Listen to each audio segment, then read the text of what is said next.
This is the final night of the Chendecitas Independence Music Fest, and we are going to wrap things up with a bang. And we've got the very distinguished bands performing on stage in a short while. One of those bands is, of course, the Jerks. Tell us how things were different back then compared to the music scene in 2013.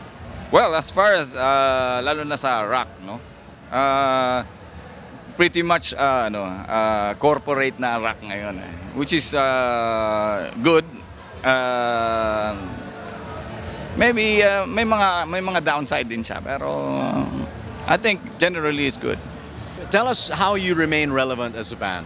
Oh, we didn't really change much in terms of music. Natanggap na lang ng audience ngayon yung hindi uso noon. Ngayon, above ground na lahat, commercial name, everything's commercial. Like reggae back then was like, and ska was like kumbachero to other people. So ngayon, mas tanggap na yung other forms of music. We're still relevant. An expression naman ng Jerks has always been kung ano yung nasa paligid namin. We just express or reflect kung ano yung environment namin. So how do you bring it across to an audience who might not have any clue as to what it is? Well, I think honesty is the best policy, and I think you just have to offer them the things that you think is best for the audience, for the performance, and then make yourself available when questions arises. Like some people come up to you and they ask and all that. Yung ganong klase. So you have to be around, all the time. When you're needed, you need to be there. It's Independence Day, and we are celebrating 115 years of Philippine independence. Any messages for all your fans and followers and viewers out there? You have to stand on your own. Make yourself original if you're an artist, or if whatever your identity is. It has to be relevant for yourself, and you have to be true to it and stick to it. 3 words: learn your history. That's it. Look up to your heroes.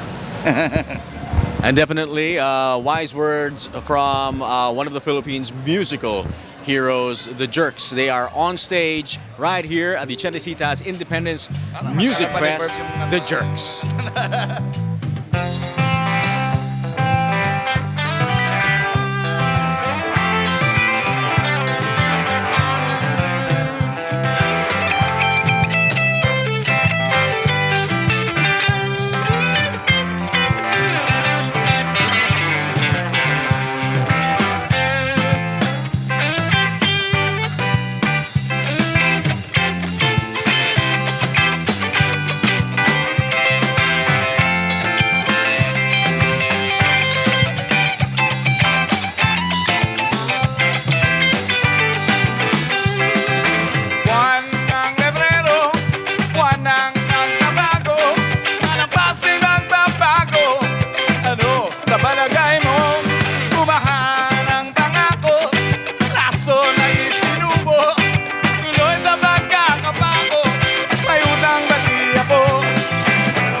Sinungalingan, isang kahangalan, ang libreng kalayaan.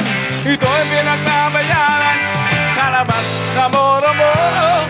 Ito kaya ay totoo, saan ang pagbabago, saan, kailan, kanino. Sayaw, sayaw, sayaw sa bubok, naglalakad ng diyot, diyan na mauuntog.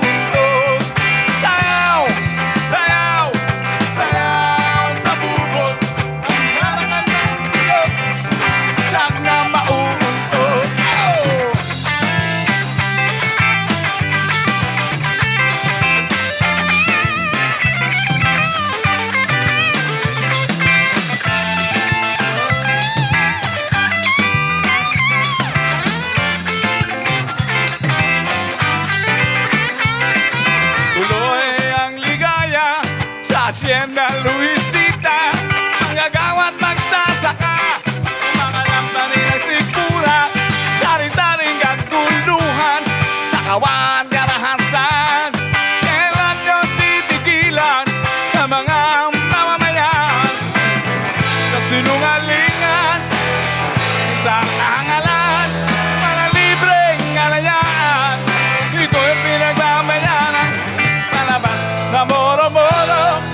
kaya ay totoo. And saan ang pagbabago? Saan, kailan, kanino? Sayaw, sayaw, sayaw sa bubog. Lalakad ng ilog, sak na mauuntog.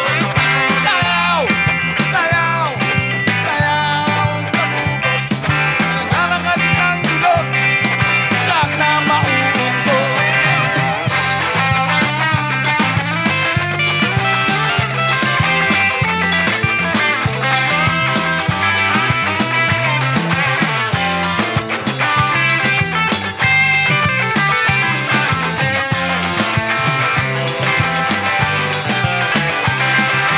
Buwan ng Pebrero, buwan daw ng pagbabago.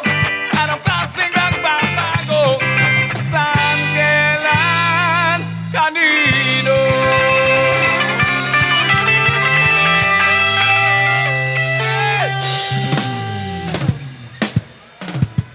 Okay mga kaibigan, napakakilala ko po muna ang mga kasama ko rito sa entablado.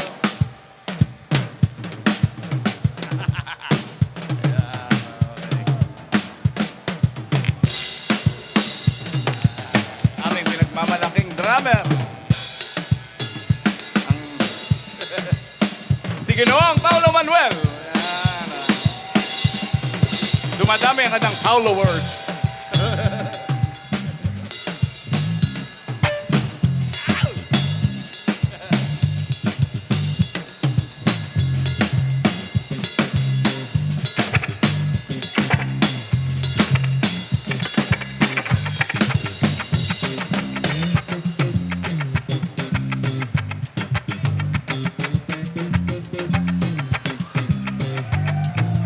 Ang aming machong-machong bass player. Ano. Si Iceman, Edwin Aguilar.